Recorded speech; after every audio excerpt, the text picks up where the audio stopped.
Hello guys and welcome. Today we'll be having a little sit down chit chat video for you guys, and this is actually my first time doing this type of video.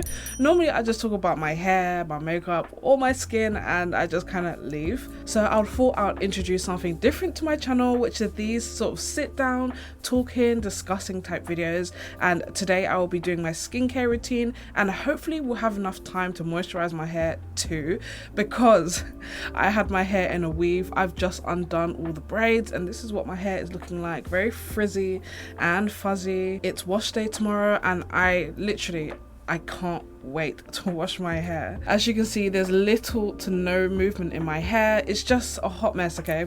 Just forget about it, let's ignore it. So first of all, I'm going to be tying up my hair in this turban. But how are you guys? Lockdown has just ended here in the UK and I'm quite happy about that. Also, if you are from the UK, you know that all the Afro hair shops were closed, which means that I could not get any hair products unless I was buying it from Amazon. And quite frankly, Amazon is really expensive, and I just miss browsing through the hair shops, you know, just looking at new products. So what is new with me? So I have started a new diet. I have been eating low carb or ketogenic. I've been doing the ketogenic lifestyle, and I tend to use the word diet a lot, but I'm trying to change that because I'm trying to introduce it more of like a lifestyle rather than just a diet. And normally when I start these new lifestyle sort of things, when I start these new lifestyle changes, I'm not enjoying it. I'm kind of just waiting for it to be over, but this time I'm really happy about it. So I've been doing it for 2 weeks now, and guess who has lost 8 pounds? Yep, I've lost 8 pounds so far. I think it's been closer to 3 weeks than it has 2. But yeah, I am extremely proud of myself. Prior to lockdown, I have been gaining weight slowly because I know that some people have been gaining weight during lockdown, but I've been working at home since before Rona, and boy, I guess when you're working and you're moving all the time and you switch to suddenly just being at home all the time, it makes a big difference in your body. And I've seen the weight gain, and honestly I'm done. It's time to change. I'm very optimistic about doing keto, especially because I've done it before. The first product that I'm going to be using is by Heimish, and it's their all clean balm. We're just going to go ahead and double cleanse, and the reason why I am so optimistic about this is because I have done keto before. I did it for about 6 months and it was quite a while ago now, but I ended up losing a shit ton of weight, and it wasn't really a hard thing to do either. I found it quite easy to stick to, and I don't really know why I stopped. No, in fact, I didn't end up stopping. It was just the fact that I kind of just fell out of doing it because I started uni, and for those of you who know what uni is like, I just ended up flopping my low carb and just ended up gaining a whole bunch of weight, which leads me to now. I'm no longer going uni and I'm working from home, which has led to a lot of weight gain. So I have been trying to eat between 1,500 and 1,200 calories. I want to go at a really nice slow pace because I found that sometimes when I go too hard in the beginning, I just end up stopping. But yeah, I'm really excited about my keto diet. But I must say, man, since I've stopped eating carbs, right, it's been almost 3 weeks. I'm dreaming of macaroni and cheese, jollof rice and peas. I swear to God, like, you know when you play Sims and you see the little thought bubble in the corner of their head? That's me. Like, I've been craving carbs so badly. Let me tell you this, right? I was walking in Sainsbury's and I saw some couscous and I was like, I don't even eat couscous, but I'm craving couscous. Like, what the fuck? The cravings are quite intense, but I'm hoping that it will calm down soon. I know it's literally just my body adjusting to the new way of life. I don't remember the first time me doing keto kind of craving carbs that bad, but oh well, I guess I just have to deal with it this time. I'm gonna tell you something that has been helping me a lot though. I was in Asda the other day and I saw this low carb bread and it was all looking lonely in the corner, dusty all by itself, and I was like, it must not be nice if it's the only one left. It looks like nobody ever buys this.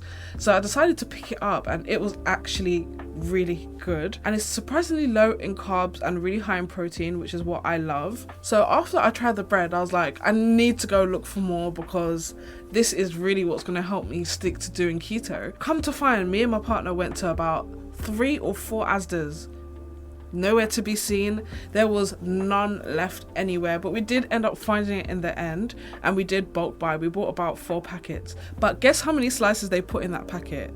I'll wait. 5 slices of bread. Yes, only 5. So that's why we had to end up bulk buying them in the end. But apart from that, my diet has been all good. I have been thinking about what type of snacks I can have on keto, but I've been going good so far. 8 pounds, I'm happy about it. I don't know if I'm going to be documenting my weight loss on YouTube. Honestly, I think it's something that I'm more or less going to keep private, because 99% of the comments are always positive, but it's just that 1% that just seems to get under my skin, and it's quite a sensitive topic for me, and I don't want anybody spoiling it apart from me spoiling it for myself. It's just the unnecessary negativity that I don't need. So I'm gonna go ahead and rinse this all off, and then I'm gonna go into my skincare routine. I did double cleanse off camera, and now I'm gonna go ahead and dry my face with this fan because my skin needs to be dry in order to apply the tretinoin. But on the topic of negativity, ciao. Like I said before, it's 99% of the comments that are positive, but it's like that 1% that seems to just get under my skin sometimes. And I don't normally address like really silly rumors or just hate in general. I normally just delete it and just move on, or most of the time I just leave it there and continue on. So I have seen this comment a few times.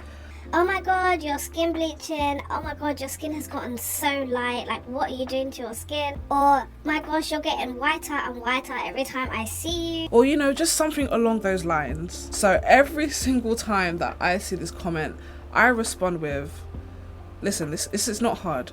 Go to my first ever video on YouTube and compare my skin to how I look like today.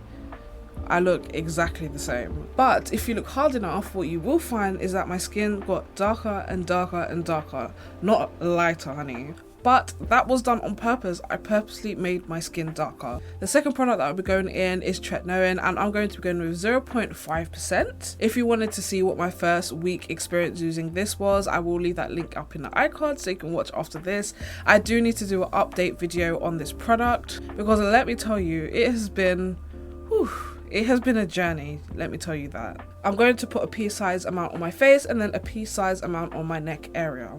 And the reason why my skin looks a lot darker then, and the reason why I purposely was making my skin appear darker, is because I thought that was the easiest way to hide my hyperpigmentation. I think that we can all agree that you can cover up darker spots with darker colors, but if you was to put a lighter shade on a darker patch, it looks ashy as hell. I've tried it before and it doesn't work. And if you check my second ever video on my channel, you may notice something. Let's play spot the difference. Right, so have you noticed that my tattoo is totally missing? I used to use makeup to cover up everything, and like I said, I felt better using a darker shade rather than a lighter shade to cover up anything like my tattoo, my hyperpigmentation. It just worked easier that way. Back then, I didn't have the knowledge that I have today about skincare, which is why I chose to cover it up with makeup. But this is the part that upset me the most, is the fact that I went to go and look for a more permanent solution of hiding my hyperpigmentation. I decided to go on holidays and tan, and not even tan, basically just burn my skin to oblivion. And if you've ever burnt your skin before, oof, it is painful, painful, painful. And I will try to show you pictures of how deep that I can tan. As you can see in these pictures, my hyperpigmentation basically looks invisible. But have you noticed something again? My tattoo is gone. It's nowhere to be seen. You can't see it. That's how dark I would tan myself. And as you can see now, you can see my tattoo right here. That's what it normally looks like on a normal day. But I literally would tan myself so dark, you wouldn't even see my tattoos. And I was happy with my complexion. I really loved the way that it looked. But it's just the fact that I was damaging my skin to kind of hide something that I shouldn't have been going that way about it. It was definitely the wrong way. Damaging your skin to hide damage is just not the way things should be working. And of course, now that I no longer go outside and tan, I wear sunblock every single day. And now that I don't wear darker foundation, of course I'm going to look lighter. And especially now that my hyperpigmentation has healed, of course I'm going to look a little bit lighter. Next, I'm going to use the Ordinary's cold pressed rosehip seed oil to moisturize. Also, there there was a point where my doctor recommended me a steroid cream for when I got a rash around my face, and that was to help with my eczema. One of the side effects of that was, you guessed it, skin lightening. And let me tell you, I started to look like a ghost. But I only used that product for a month, and then I completely stopped using it because I didn't like what it was doing to my skin. Like, it wasn't a secret. I did say on my channel that I have used steroid creams before. It's nothing that I hid or lied to you guys about. So I don't know, maybe it's that what people are referring to when they say that I've bleached my skin. But like I said, I do understand the confusion. Also, when I've replied and I've said to people, no, I was just tanning before, they seem to just not believe me and tell me black people can't tan. I've never heard such craziness in my life that black people can't tan. I don't know how to help you if you think that. I don't know. But anyway, let's move on from that subject before I get extra heated. So if you are new to my channel, welcome. I relaxed my hair I think it's been about 2 months now, and a lot of people were truly shocked. It was also a really random decision on my part because I was struggling with heat damage for about 6 months. This whole quarter side of my hair from here to here went from about a 4A type curl to I would say a 2A. It was really bad. I will put in some pictures somewhere here to show you, but it was really bad. The heat damage was just, oh. And I was devastated. I was really harsh on myself, and I don't know, I think I was a little bit too hard on myself because everyone makes mistakes when it comes to hair, but I was acting like, you know, it was the end of the world. And the reason why I was so devastated is because, alright, let me tell you guys a quick story, right? I used to keep my hair really short because it was easier to maintain. So I would cut my hair off to about 2 to 6 inches because when your hair is that short, it's so much easier to cane row, it's so much easier to braid, it's so much easier to wear wigs, extensions. Having a little TWA is just so much easier in general, especially when you don't go to the hairdressers and you always do your hair yourself. Now I'm gonna go ahead and go in with this leave-in conditioner by KeraCare. I've used this once before and it's so moisturizing. I would literally put a protective style in. I'll put wigs, braids, whatever hairstyle it was, and then once I took out the protective style, I'll then cut my hair to maintain its shortness. So in 2016, I think that was the last time that I cut my hair. I did let it grow out, and once I let my hair grow out, I fell in love. I really liked the fact that my hair was growing. I was seeing it flourish because I had my hair short for almost 10 years. When I stopped cutting my hair, I started appreciating it a lot more and started to search for ways how to take care of my hair, and that's how I started this YouTube channel. Fast forward to a couple months ago when I realized that I had really bad heat damage. So I tried to hide it with all types of braid outs. I did so many protein treatments, but in the end it just didn't work out for me. And I guess you just live and you learn when it comes to hair. I realized my mistake, and when I go back natural, I will not be making that mistake again. So I thought, because I was wearing it straight so much and I ended up with heat damage, I might as well try and relax it and see how that goes. So that is what I ended up doing. I ended up relaxing my hair. I used to cut my hair and have people say, oh my god, why'd you cut your hair? It looks horrible when your hair is short. You shouldn't cut your hair. Black girls can't grow long hair. Even when I would say I purposely cut my hair that short on purpose. Like, it's not the fact that my hair can't grow, I'm just literally cutting it that short because it's easier to maintain. People wouldn't believe me, right? And then when I started wearing weave, I would hear, oh my god, black girls can't grow long hair. Why are you wearing someone else's hair on your head? Why don't you just wear your own hair out? And then when I grew my natural hair out, it was, oh my god, you don't count because your hair looks coolie. Are you going for the crazy look today? You look like Scary Spice. Your hair can only grow long because you're mixed. You're probably mixed, even though I'll tell them that I'm not. And quite often I would have my hair compared to being wild or being crazy. And now that I've relaxed my hair, it's, oh my gosh, you're trying to fit into a European standard of beauty. Why did you relax your hair? I've even had people wish my hair to fall off, like literally to just fall off my head because I've relaxed it, which I think is absolutely ridiculous. And I don't know, I just want to go back to it feeling like my hair that grows out of my own head. And I don't know if this happens to a lot of black women, but I have a sneaky hunch it only really happens to us the most. But I would love to know if it happens to other races too. But I know that the comments will never ever stop. It's just whether I choose to absorb those comments or not. It's different if it's constructive criticism, but a lot of the time it's not. It's just people wanting to comment on my hair for no damn reason when it's none of their business. And guys, I'm not talking about just YouTube comments. I'm talking about in real life as well. This happens a lot to me, and it seems like you can't win no matter how you wear your hair, and I know you feel it too. Comment down below if that's ever happened to you. So if you want to wear your hair bright blonde and you're a dark skinned girl, just do it. Do what you want.